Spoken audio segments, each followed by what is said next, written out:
Good evening on this fine summer's evening. You're very welcome to Dermot and Philip's political podcast. It's just Philip this week. Dermot will be back next week.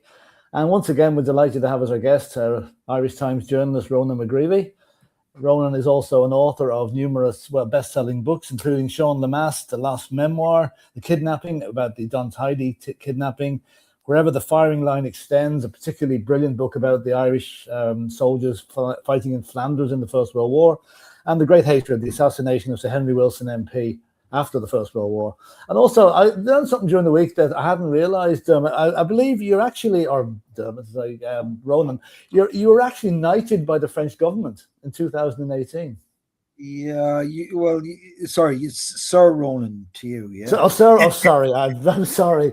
You actually got the Knight of the Order of the Arts and Letters because of your work in honouring the memory of Irish soldiers who fought in France and Belgium. Yeah, it was an incredible honour. That was what, 2018. Yeah, I was astonished. I still am, really, by all of that. I get to wear this tiny little badge on my lapel, which you wouldn't notice unless you knew what it was. But that was it's a great achievement. Great achievement. Yeah, thank you. Appreciate and having been on one of Ronan's trips to Flanders for the Somme and the First World War, I can really understand how you got that, because your knowledge of the First World War is unsurpassed as far as I can see. So well done. Thank you. I appreciate that.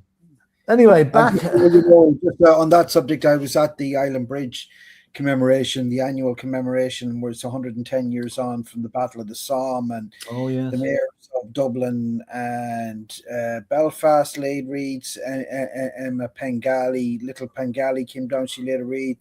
Robert Troy laid a wreath on behalf of the government. And as I've said on many different occasions, we have our differences historically speaking, but the First World War is a part of our joint experience as an island. The German bullets didn't distinguish between Protestant and Catholic.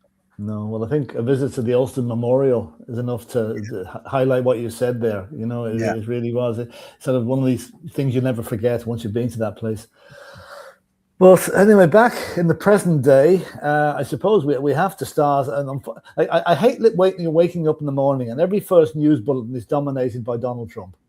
Yeah, it's as if he's in a competition with himself to see how many mentions he can get during the day on the various media outlets. But the Iran thing, I mean, is it war? Is it peace? Is it stalemate? Are things going to escalate? Is he going to drop a nuclear bomb on them? What do you think, Ronan? What is going on there?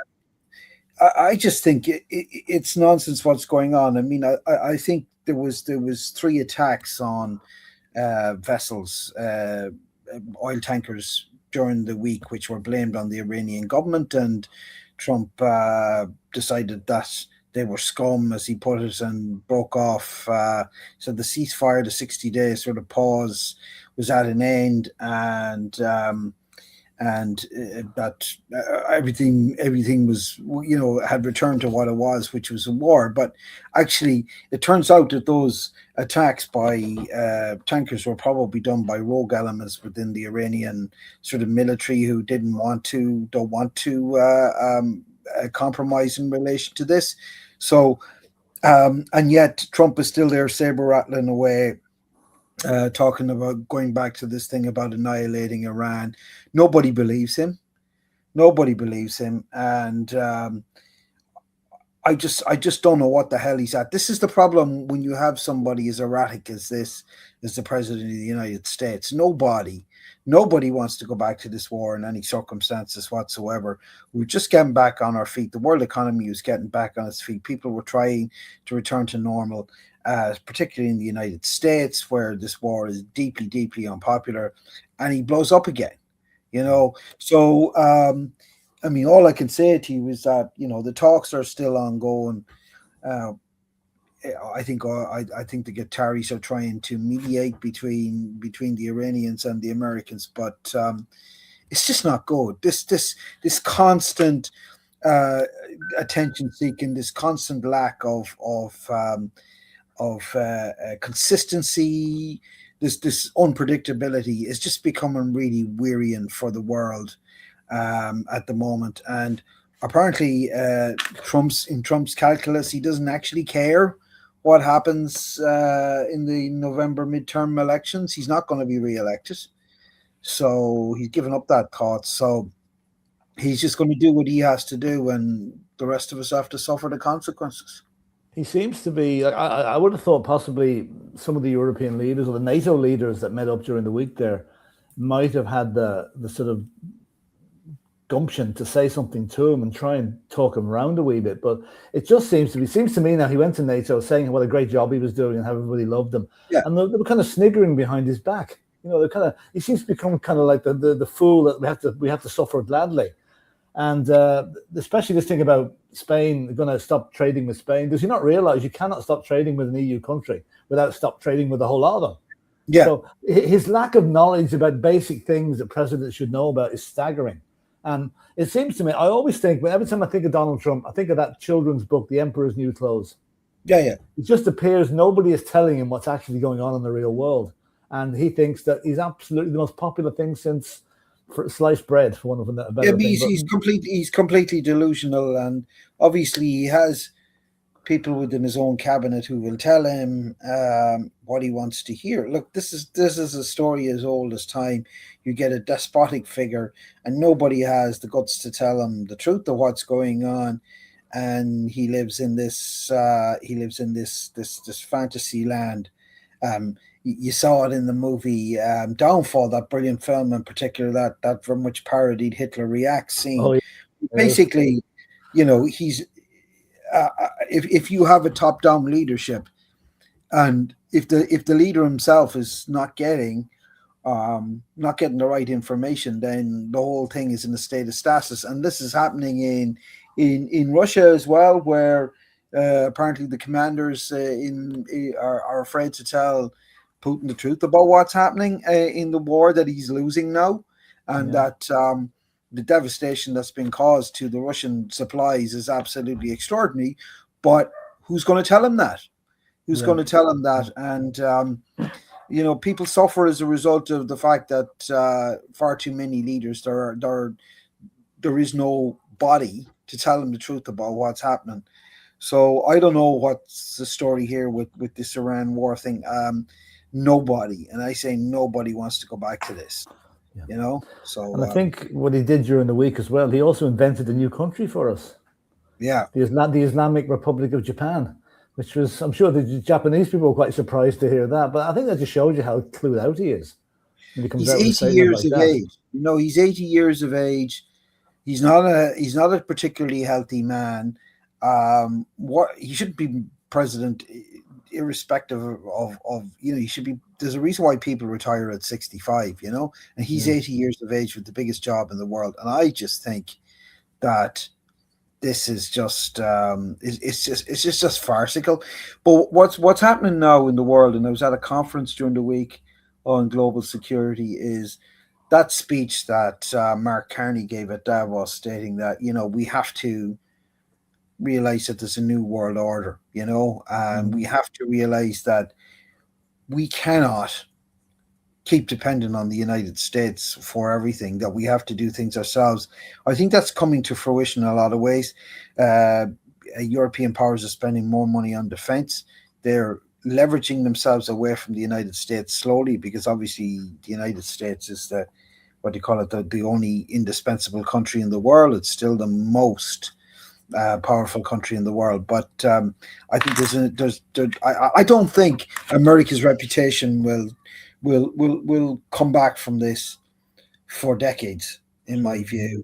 And I think European, particularly European leaders, will say, well, okay, right, well, we might get another Biden in, but what's to say we won't get Vance the next time, and so on.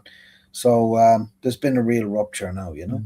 But Ronan, one thing that really annoys me, and I think it annoys an awful lot, as a journalist, this probably annoys you as well, the American press seem to give Trump a free pass. Now, if some of the things that he's done, if Joe Biden had done them, they'd be screaming from the front pages every morning of the week. But Trump can do exactly the same, and probably worse, and it's not even mentioned. Like, to give an example, the head of NATO, when he went on about Greenland the other day, Trump was going to go back into Greenland, that was a great time to pull him back and say, no, sorry, Mr. Trump, Greenland belongs to Denmark. But they just let him carry on. And the more they do that, the more he thinks he's right, and we'll keep doing it. And also, well, I think, go on, sorry. You carry on, yeah? No, I was going to say, on a similar thing, the fact that this aircraft change that he did in coming home from Istanbul, that the New York Times journalists have now been served with subpoenas to reveal their sources. That is an attack on the First Amendment that surely would not happen in any other country. Well, I mean, I would push back there a little, Philip. I think the American mainstream media is doing its best to expose Trump, but the problem is, it's not really having a huge impact. I mean, it is having an impact in the sense that his approval numbers are cratering all the time, and the news of his, every day brings fresh revelations of the fact that he and his family have turned the US presidency into a gold mine for themselves, and they're pretty shameless about it. This shameless desire to make money from the presidency. And I mean, look, let's just wait till November, and then we will have some verdict on this, because obviously Trump's not going to be standing for a third term no matter what he says. He's not going to be standing for a third term. But the American public, let's just see how they react to all of this in November, because there's no doubt that their country's integrity, democracy, everything's been hollowed out in front of their eyes. And if they can't see that, more fool them. Yeah, I think it's going to take a mixture of George Washington, Abraham Lincoln, and Barack Obama and others to bring back the American reputation once Trump is but a distant memory. So well, I don't know if it's going to happen in our lifetime. I'll be honest with you, Philip. This is a stain that's not going to go away too easily, And moving on to the UK and to a close associate of Mr. Trump, Nigel Farage. During the week, tried to pull what he thought was a clever stunt, which I think has backfired on him spectacularly, in so much that none of the major parties are going to run against him in the by-election. He thought he was being clever, but actually the clever ruse was on the part of all the mainstream parties to duck out of this election. So Farage wanted to stand in Clacton-on-Sea and say, all this stuff about this £5 million that I got, nobody cares about it except the Westminster bubble, except the establishment, as he likes to put it. Nobody cares about me getting all that money. And he would have seen the referendum, or he would have seen the Clacton-on-Sea by-election. He wanted this to be a referendum, knowing that he probably would win against the mainstream parties. But the thing about it is once now that they have decided to call his bluff and have said, no, we're not going to stand in this election, now he's up against Count Binface, who will attract all of the anti Farage vote in that constituency. Now, he did get nearly 50% the last time, but that means there's 55% didn't vote for him. This is a very dangerous strategy on his part. I mean, he probably will win, but either voters will not come out to vote because they regard this election as a farce, or those who really, really hate Farage's guts will come out and defense him. I don't know what the answer is. I saw some poll there where Count Binface is winning by 12%, but in any case, Farage wanted this to be a kind of a referendum on his greed, basically. And he's not getting it. He's been deprived of that platform, so it's going to be an interesting by-election. There's talk about having it in August, so we'll see how it goes. Yeah, it's can you imagine the embarrassment if Count Binface actually defeated him? I know it's highly unlikely, but even if he gets a large protest vote, it's going to dilute Farage's power going forward. It'll be a Pyrrhic victory for him, no matter what happens. He'll either be an embarrassing defeat or a Pyrrhic victory, but he'll be deprived of the of the platform he wanted. So he wanted to go out among the people of Clacton and say, nobody cares about this. Nobody cares if a politician makes money on the side, all the rest of that type of stuff. Now, I would suggest that there is a coterie of people in the UK who actually don't care, who are so fed up of the establishment in the UK, for want of a better word, or for the establishment parties, that they'll vote for reform no matter what happens.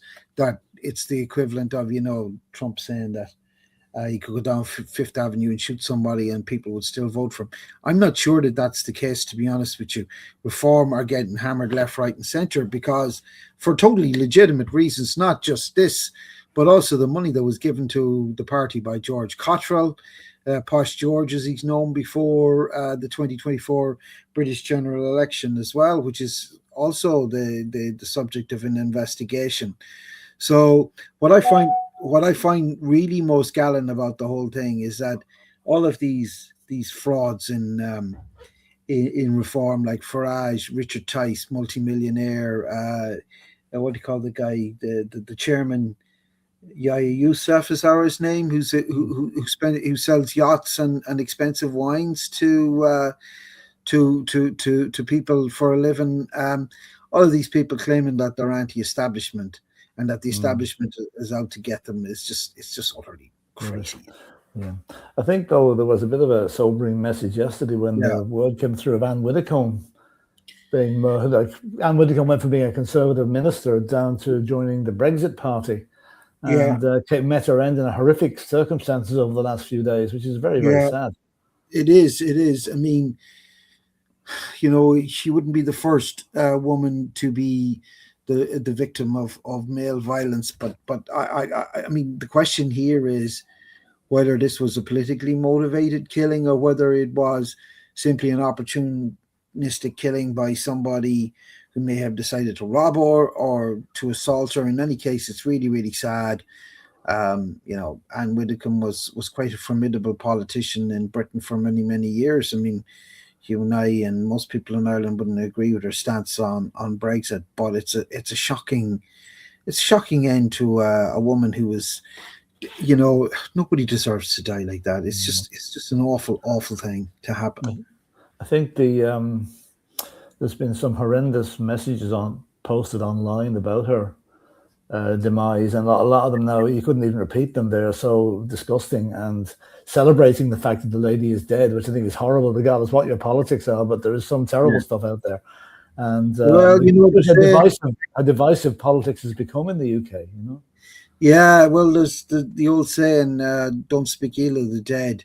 That goes back to Roman times. I mean, there's a time and a place for assessing people's legacy, but this is not the time for it. And comments by the likes of Adam Bolton and Peter Tatchell and stuff like that was just so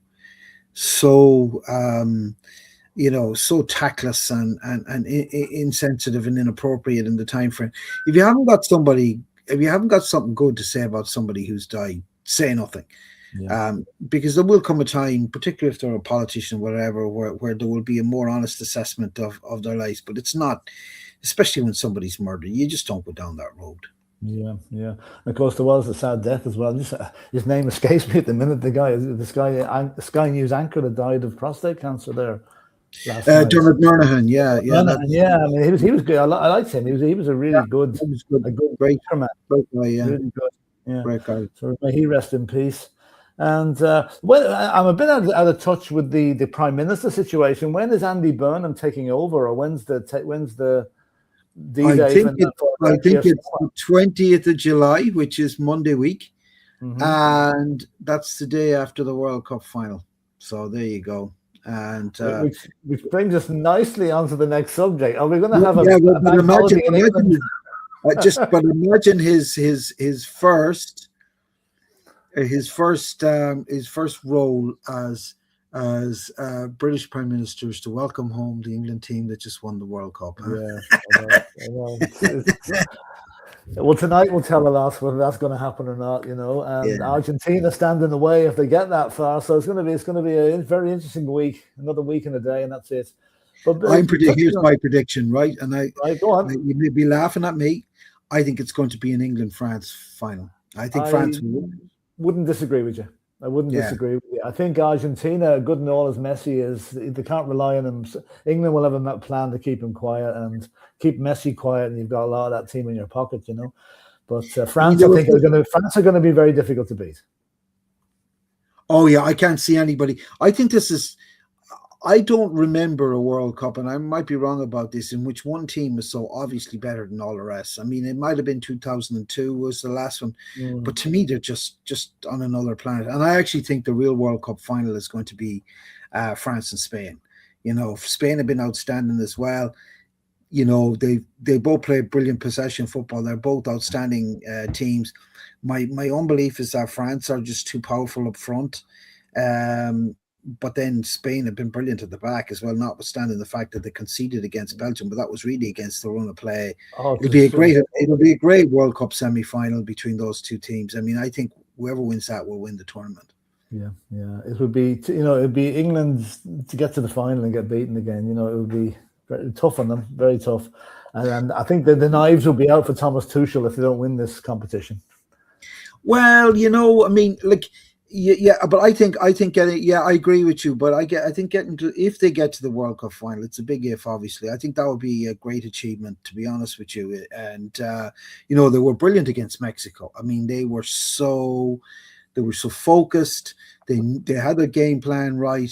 They showed absolute great grit and bottle after going a man down, and they had match winners. And that's the thing. I think they're going to beat Argentina. I mean, if you think about the fact that Argentina struggled against Cape Verde and also against Egypt, I mean, they haven't beaten anyone yet. They haven't really played anybody who's really put it up, who's of the front rank. Now, I think they will beat Switzerland, although I think it'll be it won't be a cakewalk by any means. But I do think England will be too strong for them in the semi-final, and then it's the 100 Years' War revisited. Yeah, it is. But just on the subject of England getting a red card, I mean, there's one thing I can't quite understand, that is how the English player was given a 2-match ban when I think everyone else has been sent off. We just got a 1-match ban. They cited the dangerousness of the tackle. It didn't appear to be a complete. In fact, I'd say it was a borderline red. Never mind a red card. But now he's been hit with a 2-match ban, and that's kind of knocked him out of the reckoning until the final, if they get to it, Well, I thought he was unlucky with that, but to me, it was just a straight red. It was a dangerous tackle. I thought it was a pretty dangerous tackle, and two games is harsh, conscious, but it was an awful tackle though. Let's face it, right? And I don't know whether he meant it or not, or whether his timing was bad. But his timing was he could have broken the Mexican player's leg. So, but you look at last night in the match between Spain and Belgium. There was a blatant handball by a Spanish guy in the penalty area. It wasn't even looked at by VAR. So I just get a little bit concerned. I mean, that brings us on to the case of Donald Trump and the red card. I mean, what in God's name was he thinking? What was Infantino thinking by even taking the phone call? Because, I mean, it's in FIFA's regulations that political interference is a no-go. And if this wasn't political interference, then I don't know what is. It was, well, look, I mean, some of us might have liked to have seen, for the sake of the tournament, the Americans going a bit further, beating Belgium. But when that happened, everybody just said, let's support Belgium. I mean, he shouldn't have taken that call. It should not have been overturned. It's as simple as that. And it was such a blatant act of interference on the part of Infantino, so blatantly, obviously wrong, right? Yeah. But I suspect the fact that Belgium trashed the United States anyway means that it'll be forgotten about in the heel of the hunt, and that'll be for the best for Infantino, because there's a lot of people, you and I and most people in Europe would like to see the back of this guy for the corruption, the decisions that he's made. But the reality is, if you look at this World Cup in the round, it's been it's been a success, I think. I mean, all this talk, despite the fact that the prices of tickets was absolutely outrageous, the stadiums have all been full. The 48 team format has really, really worked, and I think they are on course to make a record amount of money. And this is where Infantino and Sepp Blatter before him were able to see all these. Protests against the regime off of the past, because once you have money, you have power and you have influence. And we in Europe might want to see the back of him, but we're only one continent, albeit the most powerful one. He's still going to get support from Africa when he starts spreading the largesse from this World Cup around the place, South America as well, and Asia. So yeah, I'm afraid I just don't see him being held accountable for some of the appalling decisions that he's made. Yeah, I think Donald Trump going to the final is going to be interesting if there's an English-speaking team in that final, because some of the chants that are going to come out during that match are going to be very interesting. I don't know whether he will go. He's talking of going, but whether he does or not, I don't know. I think it'd be foolish to go. If he goes, it's going to mean it'll take 5 hours to get into the ground at the start. There's going to be such security, and it's going to mess the whole thing up. What should be a celebration of sport becomes the Donald Trump show. But it could be even worse than that. Do you remember the World Club Championship final when he actually he wouldn't get off the stage, and all the Chelsea players like Cole Palmer going, what's he doing here? He might take the trophy home and say Infantino said I can have this. Yeah. He will, without a shadow of a doubt, he will insert himself in the middle of those teams. He does not care about protocol or anything like that. He just won't. No, he doesn't know. But he will have to be, because if you think the last two World Cups, Putin presented the World Cup in 2018, then here at Qatar in 2022.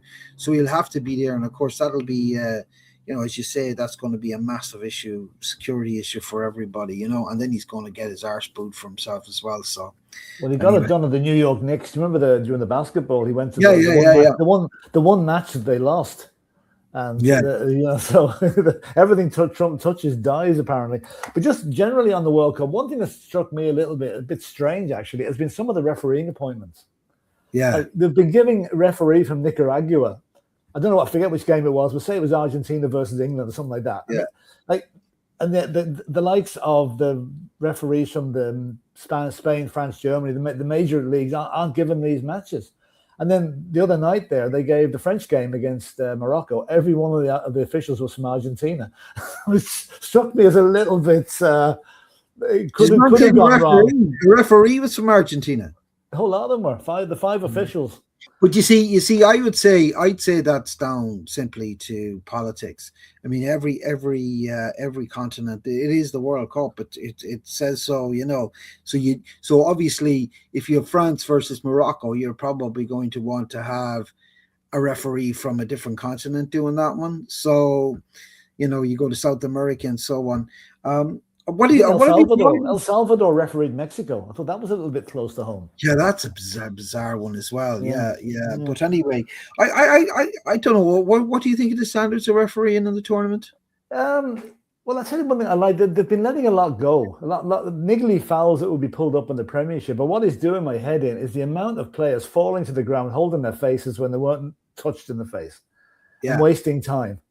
And the what do you call it? The four water breaks. It's really a game of four quarters now, because the water break can absolutely change the tack of a match once the tactics are changed. So from that point of view, I don't agree with the water breaks, And somebody else put up a thing. Could Donald Trump please ring up the chairman of the GEA and get the water breaks and so into the All Ireland final? Stuff like that. But no, it's been a good World Cup. It's actually been better than I thought. I really came into it with very low expectations. Yeah, because of everything that we're hearing. But it's been good. It's gone very quickly. I mean, once the group stage is over, it's gone like a bullet. Yeah, but I think it's been great. I think it has exceeded everybody's expectations. The football's been excellent, and I think, as I predicted, I think the best teams will be in a semi-final: England, Argentina, France, and Spain. And I think I just think this France team is one of the great international teams. The way they're playing, they're just outstanding. You know, But just I like think the team I think that most people would remember from this World Cup is Cape Verde. Yeah. You know, for what they've come out of nowhere and done what they did. I mean, taking Argentina, you know, to literally the nth degree was brilliant. And Pico will profit nicely from that once he's back. Well, I hope he does. But you know what? Like, if you look at it, this tournament has been a missed opportunity for African teams. I mean, they just don't seem to have the mentality to close out games. Senegal 2-0 up against Belgium, they lose 3-2. Egypt 2-0 up against Argentina, they lose 3-2. Congo 1-0 up against England, had a chance to go 2-0 up just before halftime. Again, like, there's no doubt that African teams can now compete with European countries, but you know, they just don't seem to have the mentality to close out games, to be ruthless enough. Obviously, there was high hopes for Morocco this time round, but obviously they made an outstanding France team. I mean, France just didn't let them play, you know. So, but unfortunately, Pele once said, did he not, back that he thought that there would be an African World Cup winning team by 2000, but it could be 3000 the way we're going at the moment. You know? The next World Cup is in Morocco, isn't it? Yeah, and Spain, and that'll be interesting because I mean that will give the African teams, you know, a bit more hope, and they're playing a lot on the home territory, so that will be interesting. Well, anyway, so you're going for France. I think I won't disagree with you. I think France will be the winners in the end. I think, you rightly say, could be a France-England final, and it'll probably go to extra time. And you probably get Mbappe will score the winner in the 119th minute or something like that. You know, I can't see England. I can't see England beating France in normal time or extra time. I would say that their best opportunity will be to win on penalties. But, you know, I think the only team that can beat France at this stage is France themselves. If they don't turn up, right? If they turn up, they'll beat everybody. Right? There's no question about it. But it'll be a great game against Spain. I'm really looking forward to that game because Spain are outstanding as well. They're not as potent in attack, but they've had a much more difficult run in. I mean, they've had to play Portugal and Belgium, and they grinded out results there. But France will be a different story, you know. I think that's at 8:00 on Tuesday night, if I'm not mistaken. I think it's 3 p.m. American time, so it's probably 8:00. That's provided it's East Coast, so that'll be very interesting.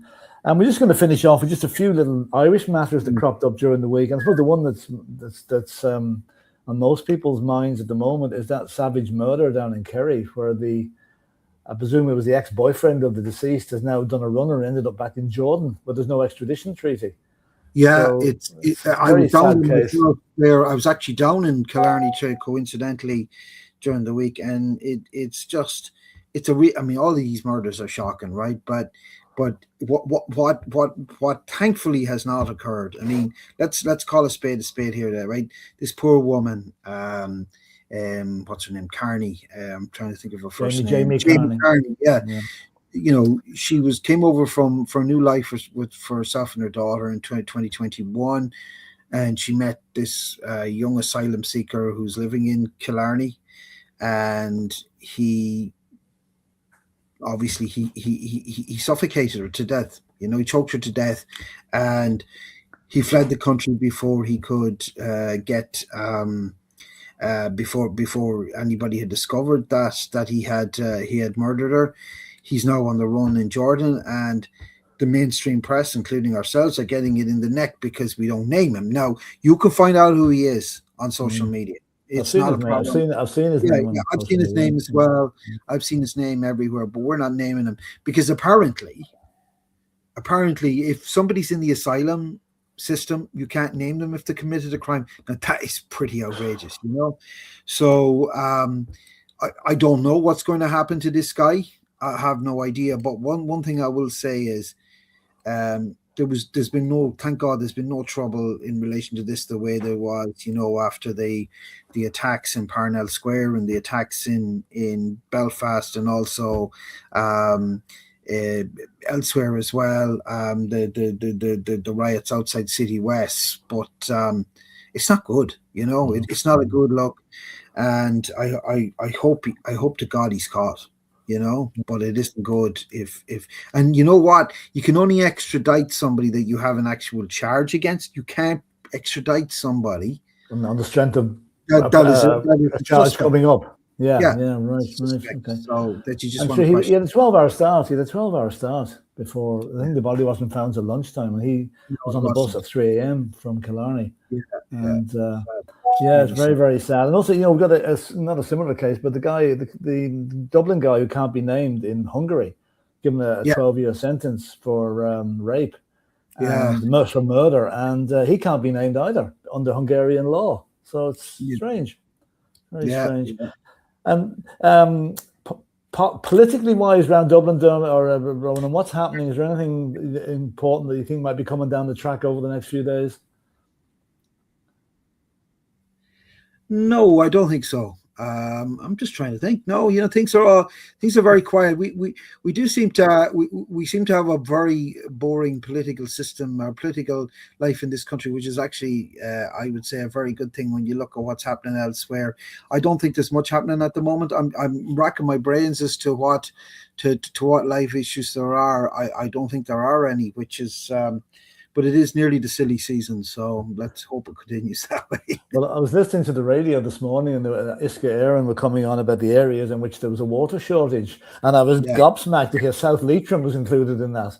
We normally have enough water here to fill the Atlantic Ocean, but now they're saying we've got a water shortage here, so they must be drinking too much in Carrick Shannon. It's going to continue for another week, I'd say, at least. I mean, they're talking about at least next Saturday, and it's absolutely boiling up here today in Dublin. So we'll just have to see how it goes.